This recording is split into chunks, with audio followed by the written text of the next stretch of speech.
Youth के zone सदर फिरोज अहमद शाह साहब, यूथ के जिला सदर सैयद सबा शफी साहब,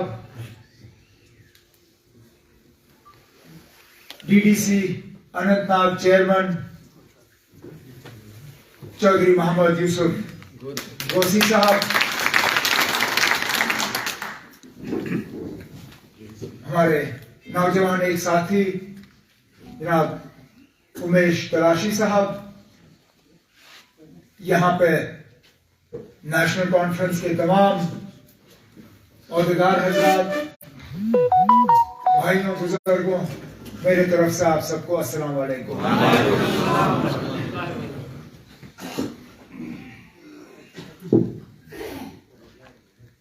मेरे वालिद साहब मुझे हमेशा कहते हैं कि अगर आपका रास्ता सही है,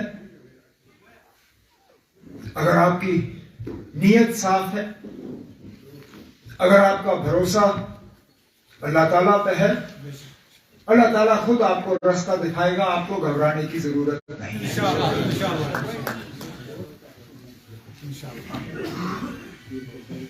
ऐसे ऐसे मतलब बदलाव आते हैं बेहतरी के लिए जिनका कोई उम्मीद भी नहीं। अब मिसाल के तौर पे हम जिले अनंतनाग की बात कर रहे हैं।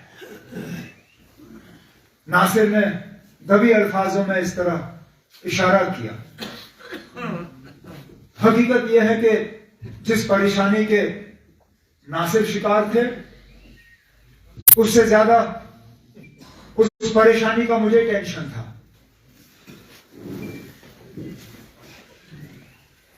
हकीकत यह है कि शांगस असेंबली हल्के में मैंडेट के दावेदार जो हैं दो थे। जो हकीकत है वो हकीकत है। रियाज और हमारे हुसैन साहब, और हमारी परेशानी ये, हमसे ज्यादा वर्कर परेशान, क्योंकि वर्कर बीच में फंसे। वर्करों का कोई कसूर नहीं था। वर्कर तो कहते थे आप बताइए कौन, तो हम चलेंगे। हुसैन साहब मीटिंग बुलाते थे, रियाज का दिल टूट जाता। रियाज मीटिंग बुलाए तो हुसैन साहब फोन घुमाते थे, ना ये क्या हो गया। कहते अब सबर करो, करेंगे। लेकिन अंदर अंदर से मुझे ये था ना, करें तो करें क्या। ये भी हमारा साथी है, नेशनल कॉन्फ्रेंस के टिकट पे इलेक्शन लड़ा है, मुकाबला किया है, नेशनल कॉन्फ्रेंस जिंदा किया है शांगस में। मुझे बात करने दी। फिर हुसैन साहब भी आए, उन्होंने भी तंजीम को मजबूत करने का ही इरादा रखा था। देखना अल्लाह ताला किस तरह दरवाजा या हमारे रास्ता खोल देता है।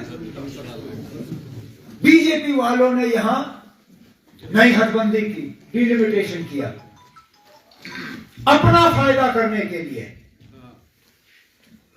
उनको हमारा कोई फायदा नहीं करना था, उल्टा वो तो हमारा नुकसान करना चाहते थे।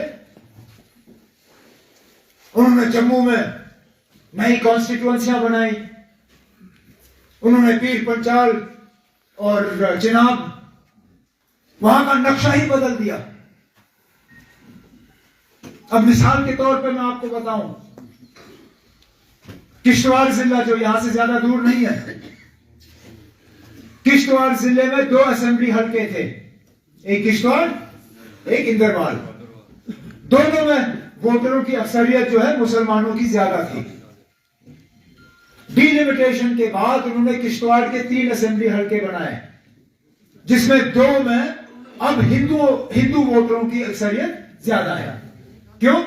क्योंकि बीजेपी को लगा कि उससे इनको फायदा है। तो उन्होंने जब ये डिलिमिटेशन किया, उन्होंने सिर्फ और सिर्फ अपना फायदा देखा। लेकिन अल्लाह ताला का करना देखो, निकले वो अपना फायदा करने, बीच में हमारा भी फायदा कहीं कहीं से किया। अब यही बात करें, नहीं, इन्होंने कॉन्स्टिट्यूएंसियां बनाई, यहां से काटा वहां जोड़ा, यहां से जोड़ा वहां काटा, और अचानक हमारे लिए नए रास्ते खुले। अब हुसैन साहब भी अपनी जगह सही, वो भी मुतमईन, और ये रियाज साहब भी अपनी जगह, और वर्कर अब परेशान नहीं, अब वर्करों को कोई परेशानी नहीं। अब अगर रियाज का वर्कर हुसैन साहब की मीटिंग में भी जाएगा तो कोई परवाह नहीं, अगर हुसैन साहब के वर्कर रियाज की मीटिंग में आए तो बड़ी अच्छी बात है, आना चाहिए।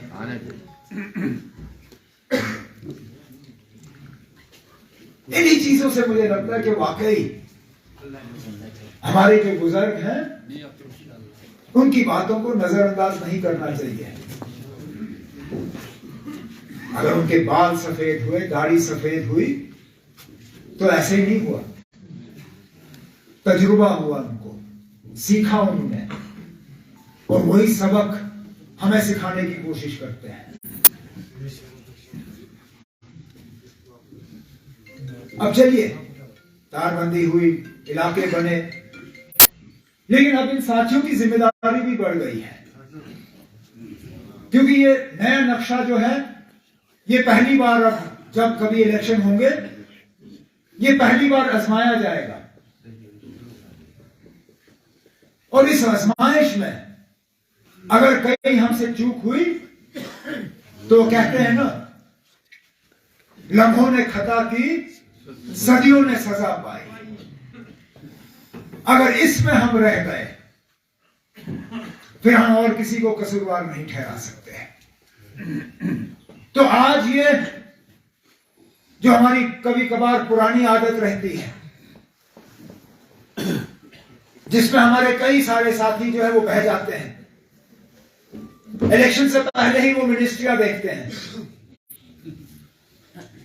वो पहले ही आसपास देखते हैं ना, वो अच्छा अगर मेरी जगह ये भी जीता तो शायद मैं मिनिस्टर नहीं बनूंगा, ये बनेगा, तो अपनी सीट की उसको परवाह कम, दूसरे को हरवाने में लग जाते हैं, और आपस की लड़ाई जो है उसमें तंजीम की तबाही होती है ना। ये लड़ाई, हुकूमत आती है जाती है, हुकूमतें हमने देखी भी हैं। ये आने वाला इलेक्शन जो है, ये मैं इख्तिदार के लिए नहीं लड़ रहा हूं। अगर मैं ये इलेक्शन इख्तिदार के लिए लड़ रहा होता, मैं खुद असेंबली का उम्मीदवार होता। मैंने अपने वालिद साहब से कहा, मैंने नहीं लड़ना ये इलेक्शन, क्योंकि मेरा मकसद इस इलेक्शन में इख्तिदार हासिल करना नहीं है। मेरा मकसद कश्मीरियों का खोया हुआ इंसाफ, हमारी पहचान, हमारी इज्जत, हमारी शनाख्त, इन चीजों को दोबारा बहाल करना है। इख्तिदार मंजिल नहीं है। और मैं अपने साथियों से भी यही कहना चाहता हूं, खुदारा इस बार आप मिनिस्ट्रियां मत देखिए,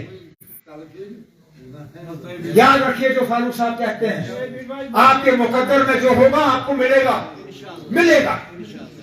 अल्लाह ताला ने जो आपके लिए रखा होगा वो आपको मिलेगा, कोई रोक नहीं सकता। मैं अपना मिसाल दूं आपको,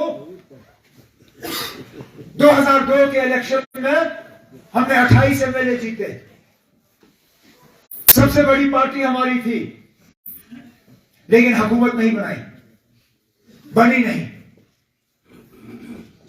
6 साल के बाद इलेक्शन हुए, फिर नेशनल कॉन्फ्रेंस के 28 एमएलए आए, लेकिन उन्हीं 28 एमएलए पे हमने 6 साल यहां पे हुकूमत की।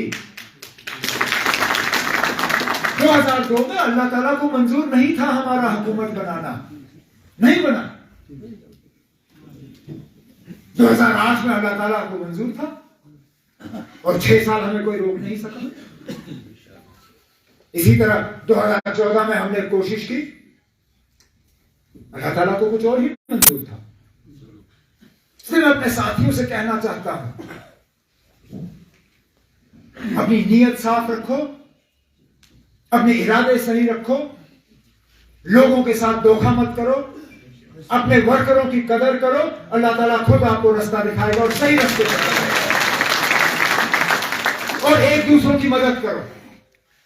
जहां आपको लगता है कि आपका साथी कमजोर है, वहां उस कमजोरी को दूर करने की कोशिश करो। जहां आपको लगता है कि आपका साथी गलत रास्ते पे चल रहा है, उसको खुलेआम जलील मत करो। बंद कमरे में बुला के अपने साथी को कहो ना, मुझे लगता है ये आपका कदम गलत है, इसको दुरुस्त करो। फिर जाके हम उस इम्तिहान में कामयाब होंगे और जम्मू कश्मीर को हम दोबारा सही रास्ते पे लाने में कामयाब हो जाएंगे। क्योंकि ये लोग जुल्म करने पे लगे हुए हैं, नए नए कानून लाए जाते हैं हमें तंग करने के लिए। कोई कहता है कि अब आपका खानदान जो है उसको अलग नंबर होगा, अब हमें नाम से नहीं नंबर से जाना जाएगा। एक ऐसा दिन आएगा, अल्लाह ना करे, यहां तकरीर कर रहा होगा,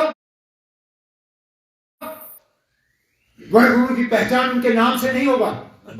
वो नहीं कहेगा हे गुलाम रसूला सचका वारे, हे गुलाम नबिया सचका ठीक। यहां से ये कहेगा ओए तेरा क्या हाल है, तुम्हारा ठीक हो। ओ, यही इनका इरादा है।